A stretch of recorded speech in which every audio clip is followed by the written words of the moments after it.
غير غنقول لكم. هنا فيه الواد، عندي الكاكادي.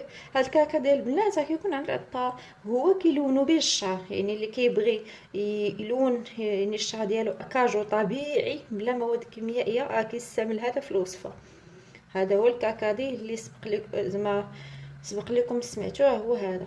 هانتوما شوف، هو هاد العشبه هادي ملي كديها في الماء، انا غنوريكم كيفاش كتطلق هذاك اللون الحمار.